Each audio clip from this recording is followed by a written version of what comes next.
Okay, good morning, wherever you are in the U.S. Good afternoon if you're over there where Patrick is. I'm Jason. I want to wish you a happy 2026. Unbelievable. Can't believe we're here already. That is fantastic. So, we are solar sailing, and this is episode 29. We hope to offer a really great interaction with Richard Stone, an author on the Mayflower Project and the Mayflower 2, which you see in the thumbnail there, and then also the Mayflower Autonomous Vehicle. I've sent them the links and hope they will jump on as soon as they can. Want to take just a moment and just kind of chat with you guys before we get started. My boat, Soul Seeker, is on the hard currently over in North Carolina. And we are looking forward to, in 2026, some big changes. My wife has retired, and that's been officially announced starting at the end of the school year. So we'll work until the end of May, and then I have also tendered my resignation at the same time. So very big news. We are moving full time. We're going to be full liveaboards and navigating the North American Great Loop in our 37-foot Prout Snow Goose Elite from 1986.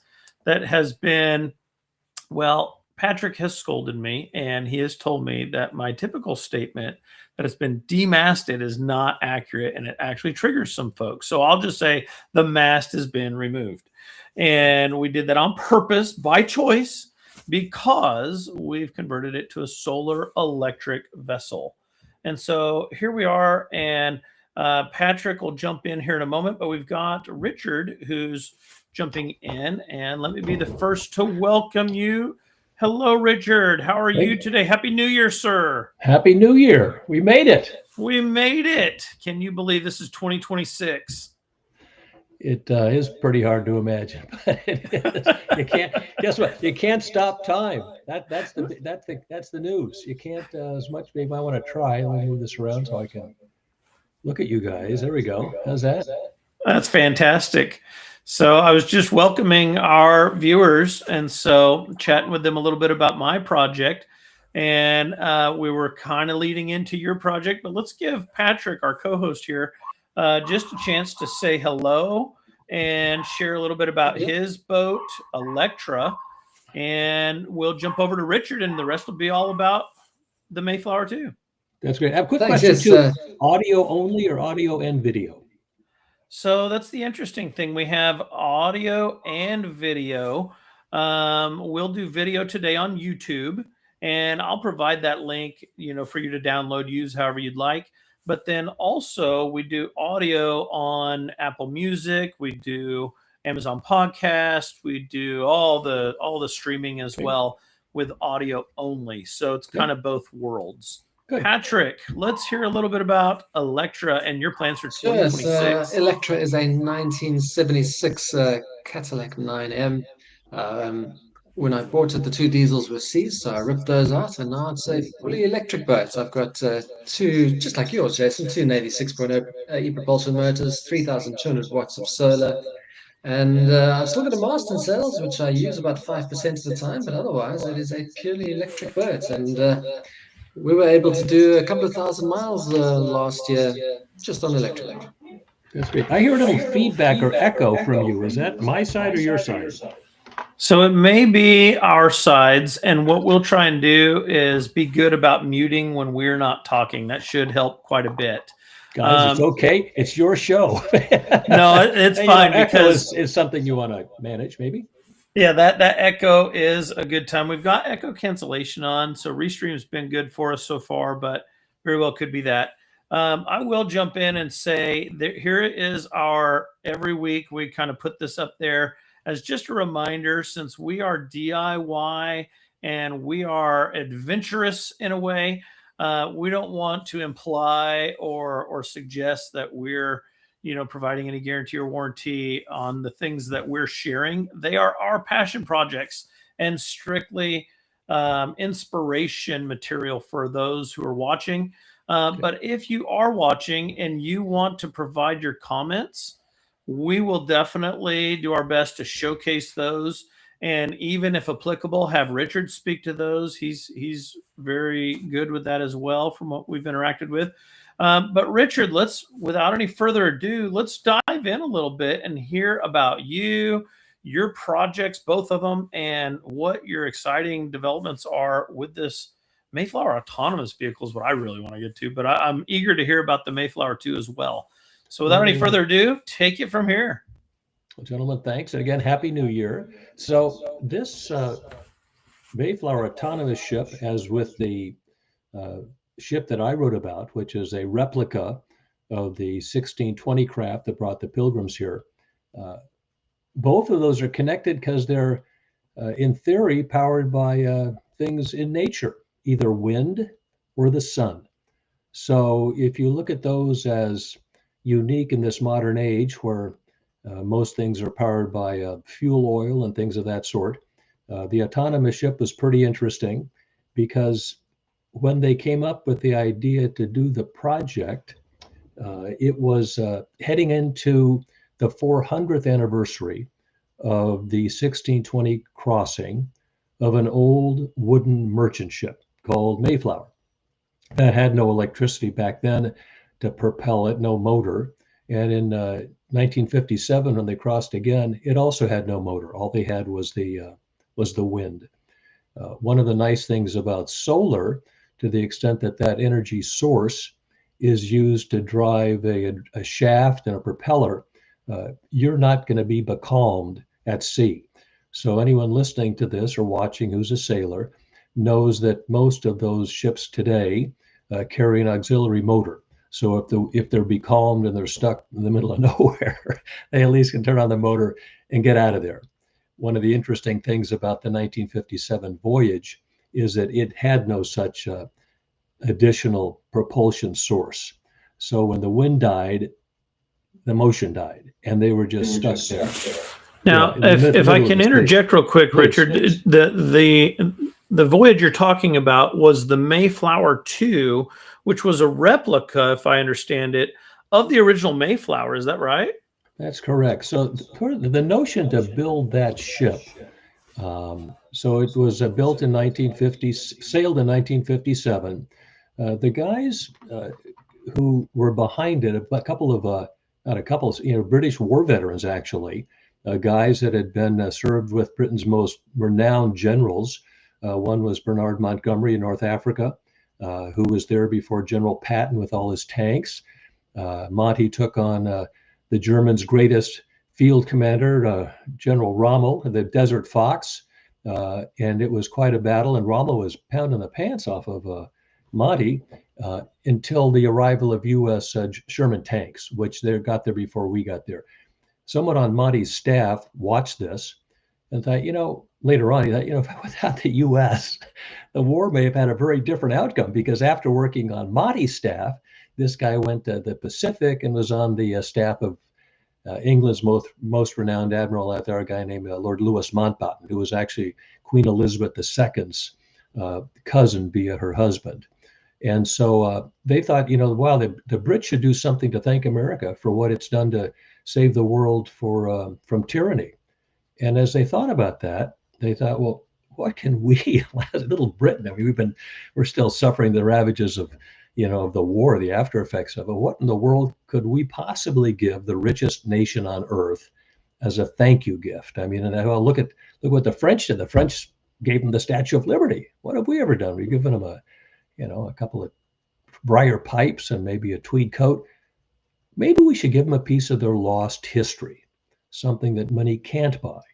And so they came up with this notion of rebuilding a ship exactly as it would have been built in the 1600s. No electric tools, just wood, sails, the whole thing. And that's what drove them with it. Okay, so So you're telling me that not only was the ship an original replica, but even the construction methodology was like it would have been. They hadn't a clue.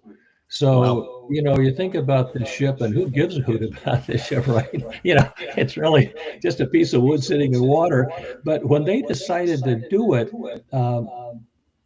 The U.S. and its closest ally, and for ages, for 400 years, has been Great Britain, England, and as a demonstration of thank you for the bond between England and the United States, they decided to build this ship. And of course, as we now enter this year, we're now in 2026. It's the 250th anniversary of America's declaration of independence from England. That battle, by the way, it started in 1776. It didn't end, until almost a decade later. People forget that. That was the beginning of the war. But what inspired those guys in 1776, 250 years ago, was a group of folks that were on that original Mayflower that got blown off course because they didn't know how to calculate longitude. So you think of all the people listening to this podcast and the things that we take for granted, our GPS, you get into a car, it tells us exactly where we are. And that's because we now have the ability to determine not only latitude, the distance from the equator to the North Pole, we also have the ability to determine longitude, where we are on the circular object called Earth. So when they did this ship back in 1620, they didn't know how to do that. So their original goal, when they set sail in the fall of that year, was to get to Hudson's River, the mouth of the Hudson. That was the goal. Get to the mouth of the Hudson. They went north. They ran into a lot of a lot of trouble and things like that. And when they did land, they landed in the wrong place. Instead of landing in Hudson River, now Manhattan, they landed in Cape Cod. And when they landed, so people have asked me, who gives a hoot about this ship, and why do people remember it? They do, because it's unique in that the people, when they stepped off the ship into this foreign land, they never had no idea where they were. Thousands of other ships did that. And this is a great echo that you're picking up. Am I hearing your echo? I don't have an echo, but it's very possible. I know Patrick's muted. Let me mute myself as well.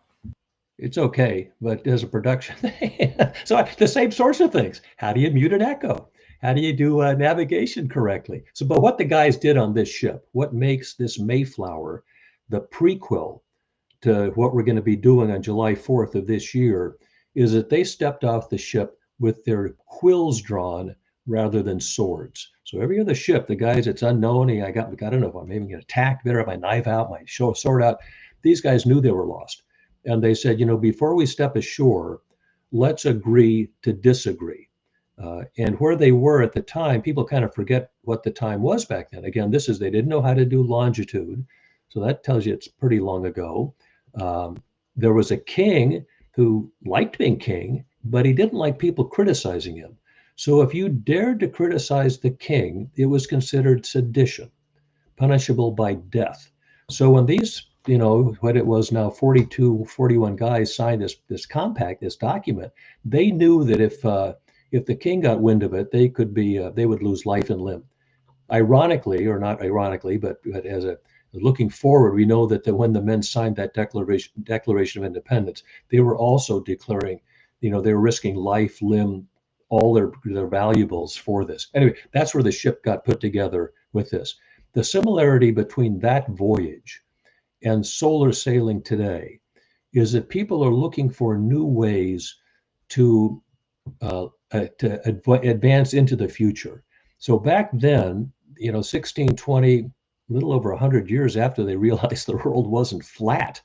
That's something, right? So it's night, whatever. It's 1492. Columbus sails the ocean blue. They go, whoa, the world's not flat. And then they started to explore more of that. And then they started coming to the North, the Americas. They discovered that was a great place to come. They wanted to establish new things. They wanted to get there and really test out their intellect and how they would do things. As we now look at solar sailing and applying the technology of this ship, the autonomous ship, which was dreamed up 5 years before 2020, so the 400th anniversary of the Mayflower. 5 years before that, a group of guys in England, in Plymouth, are thinking, what can we do to honor that voyage? What can we do now? It's now 400 years later, like the guys that did in 57. What can we do to honor those pilgrims? I know what we'll do. We'll make an autonomous ship. We'll make a ship that doesn't have people. It'll have 30 sensors, about the same number of people that they had on the original voyage and in the 57 voyage. It'll go at about 10 knots. That's what the guys planned in 1957. They ended up averaging 7 knots. And we're going to go out there and see if we can introduce a new way to explore the world, to explore the Earth. And what we'll do on our ship is that we're going to put sensors on it. And we're going to have it able to go in all sorts of weather, fair or foul, to do certain things to make this a better place for all of us. And that's what their goal was. Of course, they didn't quite make it. They went out the first time. They had to turn around. They had it, mechanical problems. So they went back. By the way, the guys in 1620 had a problem. They had to turn back too. So anyway, they went out again. When they finally completed the voyage in 2023, they had to be towed in the last little bit. In 1957, they almost had to be towed in.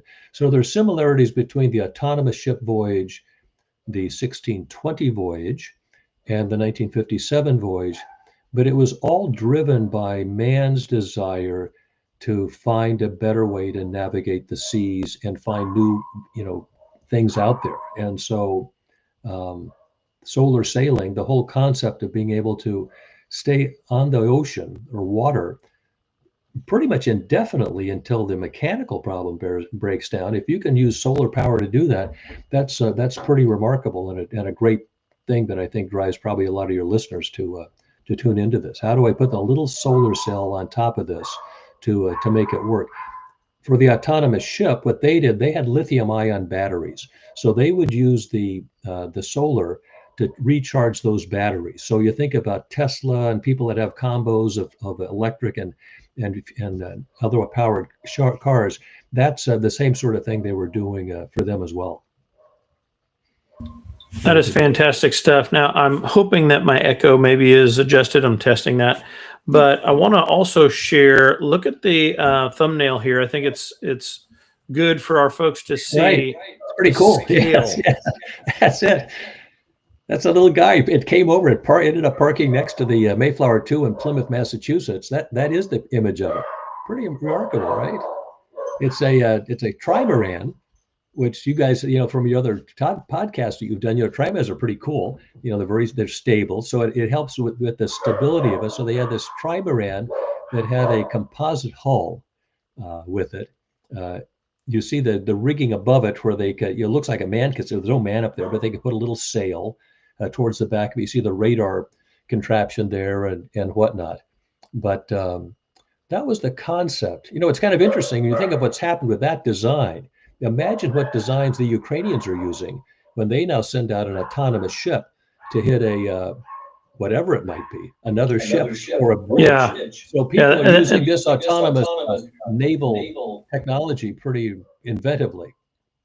And that's actually a very good point, and how things are evolving so quickly. I mean, even think about SpaceX and the autonomous drone ships that are going out there to catch returning thrusters, boosters, and getting those to be recycled.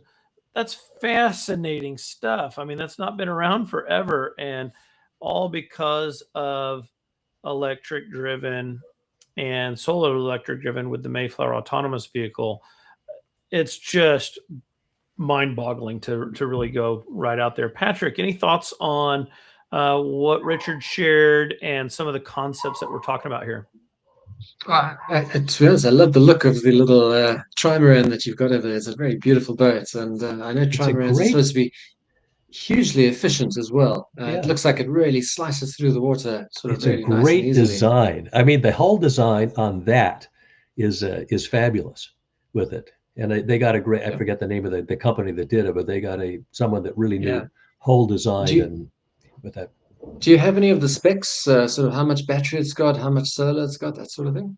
Yeah, I should, but I don't. It's written down, but I'd have to thumb through it and it'd be very boring for your listeners to have me read it. However, they can look it up. So they could Google it. They could just go online and they could go to Wikipedia, look up autonomous ship, or you can go to a popular science did a great article on it, and they give the specs of the ship. I think it's about 15 meters long, or 75 meters, whatever. But well, you can see it comparative to the Mayflower. The Mayflower length, that's 100 feet long. So that the wooden ship next to it is 100 feet long, 25 feet wide. So you can see this is really much lighter. It looks like a, you know, sort of like the boat they use to go ashore to have fun in Monaco or something. Yeah, I did look up the amount of solar it's apparently got 2.5 kilowatts of solar. So on a good day, on a very good day, you'll pull in about 6 times that. So you'd get about 15 kilowatt hours. Yeah. On a fairly bad day with the sun still shining, you get about 10 kilowatt hours of power.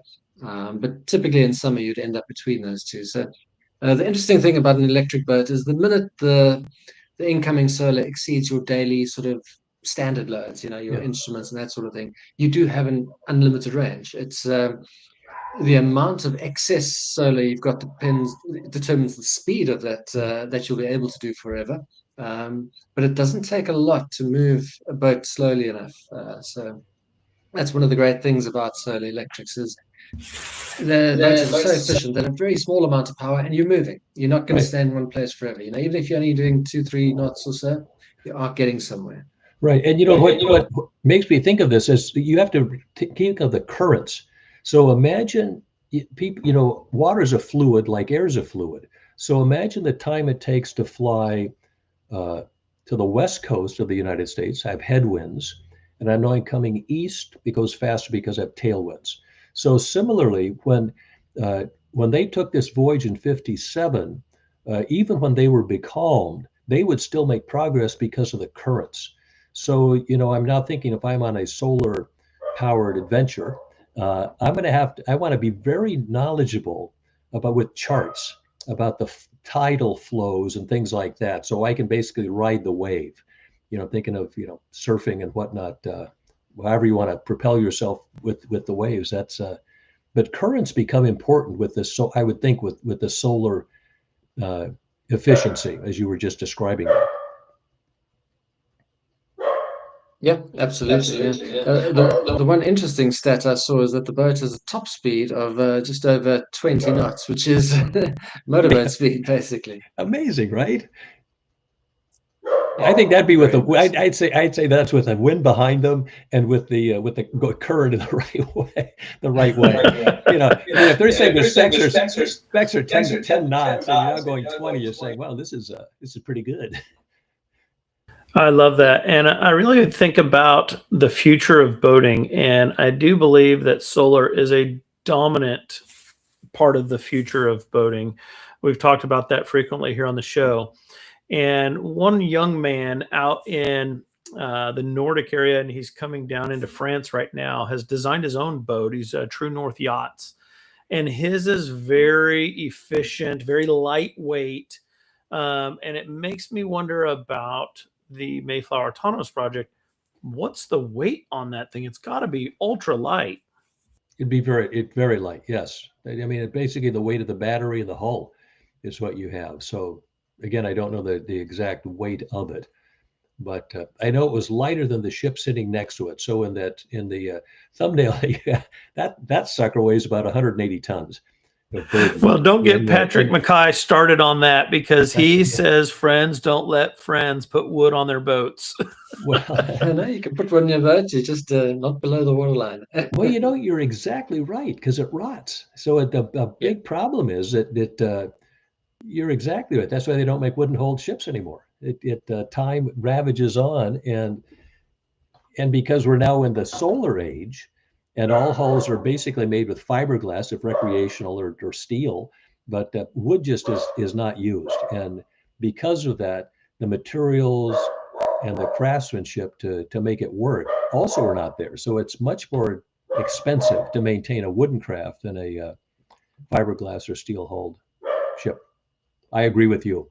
Wood only causes trouble on most things. I did look up the weight of the autonomous ship, and it is 5 tons on the button, and a payload capacity of about another 700 kilos of whatever scientific equivalent they're looking to put on board. Yeah. Well, it's pretty amazing. And I think what happens for let's say I'm a young listener or a science project person, a great competition would be to have the most efficient model ship, model boat, powered by a solar cell. So you could get a solar, uh, a battery about the size that you might find. They put them on all sorts of things, as you know, to power things. My little lights, lights around a patio have a little solar cell. So an interesting challenge in a school competition would be to take that little solar cell, put it on a floating craft, and see if it could drive a motor and do whole design and things that way. And that would be a great way to learn about electricity, fluids, mechanics, all of the scientific things that the world needs more of. Yeah, yeah, fun project as well. You can do it on quite a low budget. Give everyone the same type of solar panel and Yes, let them loose with specific motors and right, boats, hull right. designs and that. I think it'd be fun. Yeah. See who could get the furthest as well. You can put a little tracker on it and You can do see it. how Yes, far you can get. pretty cool. It's amazing. Yeah. Richard, talk to us a little bit about your book. I know you're a published author, and that book is one I've yet to read, and I'm very interested in it, especially after meeting you and kind of having you here on the show. I'm wanting to know what your thoughts are about that book and maybe how our viewing audience might get to it. I did provide the link in our description, but Okay. talk to us a little bit about that. So the book, it's not about the pilgrims. It's called Project Mayflower. So Project May, that's the name of the book, Project Mayflower. It's available wherever books are sold. It's a print, ebook. The audio book will be out in a couple of weeks. It's available not only here in the U.S., it's in the U.K. So if you have somebody on your listening here who's likes to keep track of conflict and knows about the Imperial War Museum in England, the Imperial War Museum cites this book as shedding new light on an event that took place that almost scuttled the ship. And that was kind of what was interesting about it. So the idea to build this, and again, we have the semi-sexquentennial coming up, this year, the 250th anniversary. This ship is going to be sailing in Boston Harbor. So it's going to sail in Boston in July of this year for a week. They wanted it to come down to New York, but it'll be in Boston. So what's interesting about the book, there are really two audiences for it. For people that like sailing, history of ships, all of that stuff, this ship embodies all of that, because when you were saying to design the ship, when they started looking at it, the only tidbit they had was that they knew it came in 1620 and it weighed 180 tons. That was it. 180 tons, had at least one topsail. So they got a great naval architect, a guy named William Baker, who went back and he looked at hull designs, went to the British Archives, went to the Royal Maritime Museums, whatever, and was able to reconstruct a ship based on displacement. So if you think of Archimedes' principle, and you guys are nautical guys, can you reverse engineer a ship based on weight? So that's what they started off with. They started off with 180 tons in the water. What might that look like? And about the time of Queen Elizabeth I, her architects came up with a way to do that. So he was able to go back, re-engineer displacement, what the length of it might be, and the hull width based on, he could calculate the keel length. Then his challenge was, what did it look like? How do I know what one of these old ships look like? Well, we know that old things, they get stuck in the mud. Sometimes they don't disintegrate. So he went to Kalmar Harbor, Sweden, and looked at the kind of the skeletal remains of a 17th century ships, as a paleontologist might do, looking at dinosaur bones to say, what does this thing look like? And he was able to figure out the shape of it. He also had paintings from the time, so he could look at art and things like that. Anyway, they came up, they found a way to build it. The plans were done. They started constructing it. There was a lot of opposition to constructing it because the guys behind it, they were just regular Joes. They wanted to say, thanks for sticking with us against the Nazis and the Japanese. But the British Foreign Office had a very different point of view. They said, well, you're not diplomats. You shouldn't be doing this sort of stuff. You're competing with us. We want to thank the Americans, and we'll thank Americans by having the rich folks on both sides of our the oceans get to be buddies. Well, the aristocrats make friendship. So there was competition to get the ship into the water, and the Foreign Office did its darndest to undermine the effort. Nonetheless, the ship gets launched in September of a year, 1956, ancient time ago. Anyway, a month after it gets into the water, things are looking really good. England, in cahoots with France and Israel, starts a war in the Middle East. It became known as the Suez Crisis, and it was the beginning of our involvement in the Middle East and wars there.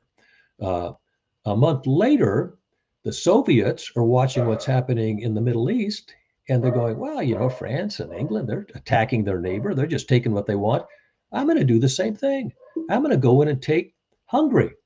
It's next to Ukraine. Tough. I want the Hungarian folks to stop demanding freedom, independence. So they went in and viciously crushed a Hungarian uprising. It became known as the Hungarian Revolution. It was a big deal.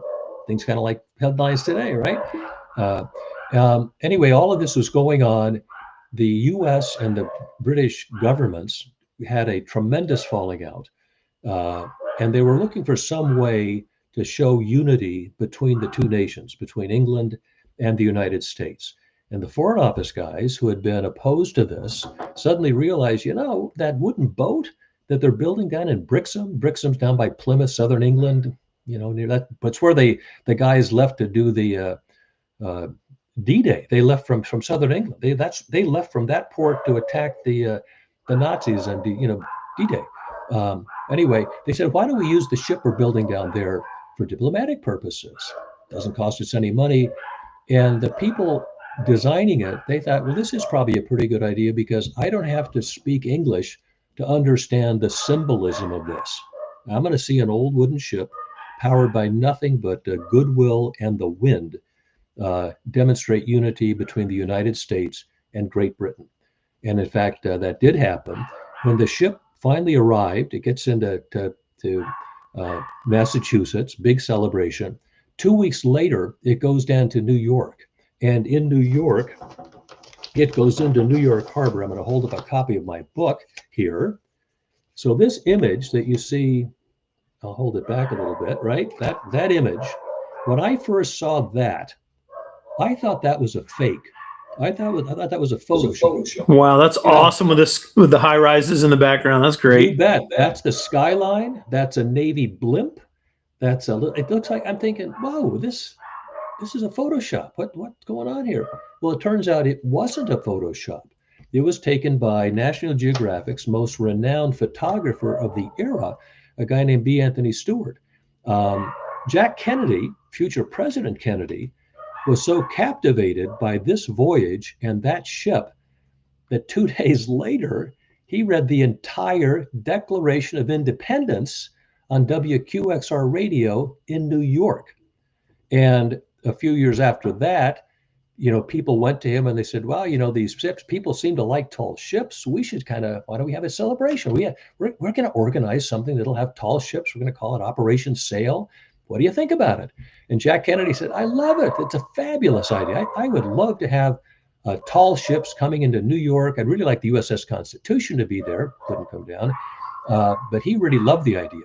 And so the whole concept of Operation Sail, what became the bicentennial, what we're going to see in 6 months, by the way, the exact reenactment of this book's cover, except with a lot of other ships, got launched, and they were inspired by this event. Unfortunately, as we all know, Kennedy was assassinated before that could take place. So in the spring of 1963, he meets with people in the White House. He writes them a letter. See, I love this idea. I can't wait to get there. Anyway, he's killed. They still, but they have this, and it's really to honor his love of the sea, because Kennedy was a great mariner, and of all this many presidents we've had, he loves sailing. So when Trump goes to play golf, Jack Kennedy would go out on a sailboat and go sailing. And so next summer, as we now go into America 250, there's going to be a thing called Sail 250. They're going to have these tall ships coming every place. it was really inspired by this, in my opinion, ship going into New York Harbor and Kennedy's love of it. So I'm going to keep going here just for a minute more to tell your viewers what to expect next summer. So it's been, well, they haven't in New York. They're going to have a celebration the likes of which they haven't had in a quarter of a century, since 2000. So there's going to be tall ships from all over the world. There is going to be the world's largest military review called an International Naval Review. They will have the top military ships from every allied country we have showing up in New York Harbor on July 4th. But leading up to that, they're going to have a celebration in New Orleans. So in New Orleans, the guys down in NOLA, they're going to, starting on Memorial Day, the tall ships are going to be in New Orleans. They're going to be there for about a week. It's going to be spectacular. Then they're going to go around the tip of Florida. They're going to go up to Norfolk. They're going to be in Norfolk for a week. And Norfolk, so we know New Orleans, the Battle of New Orleans, all that good stuff. Then they're going around to Norfolk, Virginia. So Norfolk, we know, is it's Jamestown, cool stuff like that. Big naval base there. They're going to be in Norfolk. Then they're going to go up to Baltimore. Baltimore's pretty cool. You got the Star Spangled Banner, the War of 1812, a lot of cool stuff. They're going to be there for a week. Then they go to New York. We here for the 4th of July, by the way, competing with tourists for the World Cup, which will be in town. And then the week after that, they sail up to Boston. And joining them in the Boston Harbor not only will be the Mayflower, which hasn't been out for a while, but the USS Constitution, our oldest commissioned ship. Is going to be sailing in Boston Harbor with the Mayflower. That's awesome. And also with them is going to be a fabulous ship called the Eagle, the Coast Guard Eagle, who is our nation's tall ship, magnificent. So the Eagle is going to be in all 5 of those ports, but the crescendo will be in Boston in July, when you'll have it joined by the Mayflower and the Constitution. And of course, we like those ships because they were the names. When people wrote a bunch of stuff on a piece of paper, they connected a ship to an important American document, the Mayflower Compact and the U.S. Constitution. And of course, we're celebrating America's 250th anniversary. So for me, the story of this ship, what it was designed to do, originally it was to thank the Americans for sacrifice during World War II, and to, in recognition of centuries of close allied, working together. And then it was used to repair a relationship that is still important to this day. And we know that because when President Trump, one of the top things he wanted to do was to go to England. And a couple months ago, he did. And you read the White House, and that whole thing was about the special relationship. And the special relationship was getting a little bit tarnished. And this little wooden boat, the Mayflower II, polished it off. And so that's why I think there's relevance to this story to America today. My goodness, Richard, that's so inspiring. And I love how you tied in the idea of inspiration for President Kennedy and him seeing the tall ships, him being a mariner. And that's just so awesome, because one of the things that really makes my heart skip a beat with all this with solar sailing is the idea of, like, you describe the wind powered ships, and the wind blows, we get forward progress. Great. It's awesome. Right. To me, the beauty of not having the doldrums to worry about, the sun shines, and we can do cool things with it. That's just, to me, the brilliance of solar for the purpose of propulsion and sailing. And what's really awesome is our journey is around the Great Loop here in North America. And I don't know if you're familiar with that or not. Some of our viewers are, some aren't. It's basically a 6,000-mile journey around the intracoastal waterway and through the Great Lakes and down the rivers into the Gulf, around Florida and back. And honestly, the timing, I did not know about some of these things you were talking about. I knew next year, the 250th, that's great. But I didn't know about all these nautical events that are going to transpire. My goodness, we're going to be taking our boat through the Chesapeake right at around this time. Oh, no, you're going to do it. So what's going to happen is, what's very cool, and a lot of your listeners, the solar boats will be there too. So each one of these locations in New Orleans, Norfolk, Baltimore, New York, and Boston, they love to have other people bring out their boats. And of course, we know yachtsmen have played an important role in American history from the beginning. as we know. But there was one particular thing that happened in World War II that a lot of your listeners may not be familiar with. But so, we had the Nazis going off the coast of the East Coast, and they were sinking our ships, and all of our big ships are out fighting other battles. So what the Navy Department and the Coast Guard did, they did what had been done back in 1776. We had the things called the Minutemen. They organized a thing called the Corsair Fleet. They said, listen, if you got a sailboat, we want to enlist you. We want your ship. We're going to paint it gray. You're going to be part of the Corsair Fleet. You're going to go out and look for subs because a submarine cannot hear a sailboat. So the Nazis would come up and they would hear, of course, blah, blah, blah, blah, blah, with a powerboat, they'd know to turn tail and run. But if I had a sailboat, a schooner, a ketch out there, I could sneak up on them. And it changed some of their activity along the East Coast. The Corsair Fleet, pretty cool, right? Wow, that's very cool. I love it. Well, let's go ahead and transition. This has been a delightful conversation. Got one that's got my wheels are spinning. I love this. Looking forward to reading your book. Folks, if you've enjoyed this conversation, I encourage you to go buy his book, read it. I'm going to be doing it. That might be my material for the ride home. We're actually here in New York, Richard. I know you were there with your son you were mentioning. And so we're here with our daughter and her husband. And we're actually right here along the Hudson River. She works at West Point, and so I'm not far from you. Footage. It's fantastic. So you're at West Point. I'm just up the river. I'm in Hudson. Oh, let's go. So oh my goodness. Together. I don't like that. We should probably go grab drinks. I'm just saying. We can have a brew. If you're at West Point, you're on the other side of the river. So you're on the west. If you're on the West Point side, I'm across the river. So I'm just no kidding. I'm 30 minutes up the road from you. Oh, okay, so that's what's funny. She works at West Point. We're actually in New Windsor right now, and so that's where they live. And so it's been great catching up with them. It's been interesting to look out at the Hudson and go, we're coming up there this coming summer. Like we're going to be coming up this waterway. It's just fascinating stuff.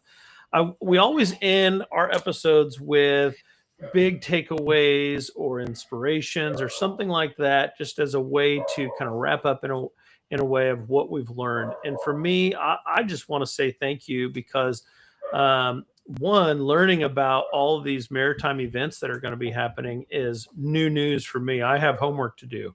And I'm looking forward to being out there on the water when all this is going on. But I'm also terrified of that because I'm new to this whole world.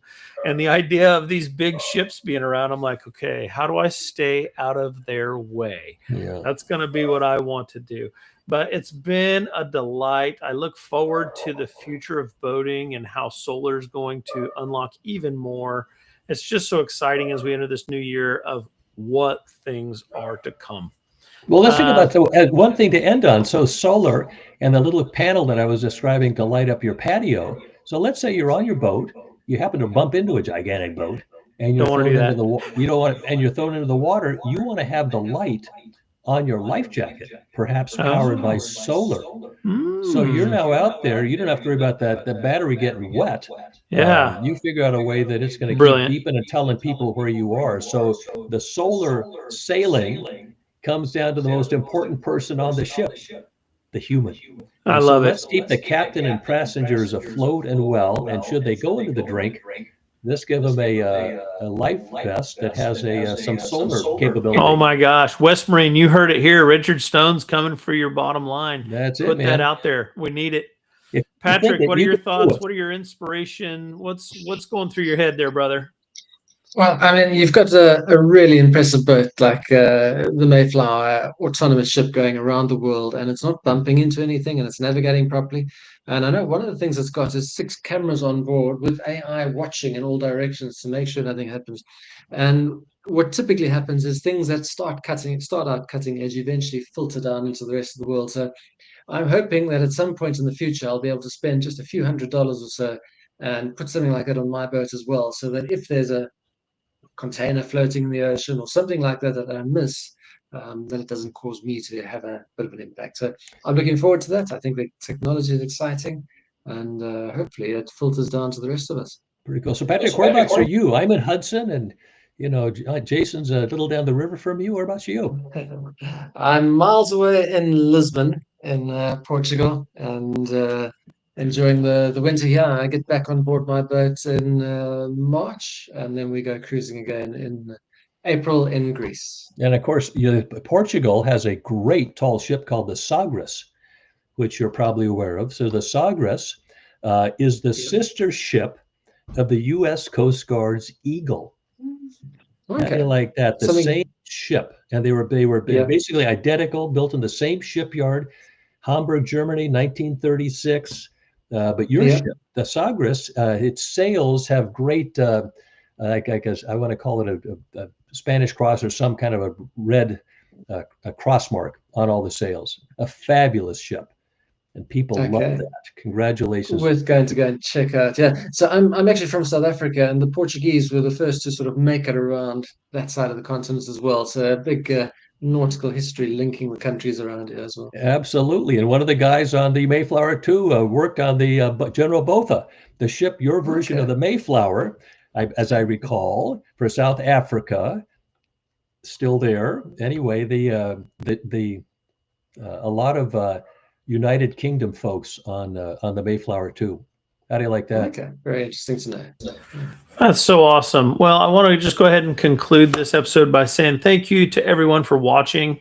And as far as moving forward this year, we have some exciting content coming your way.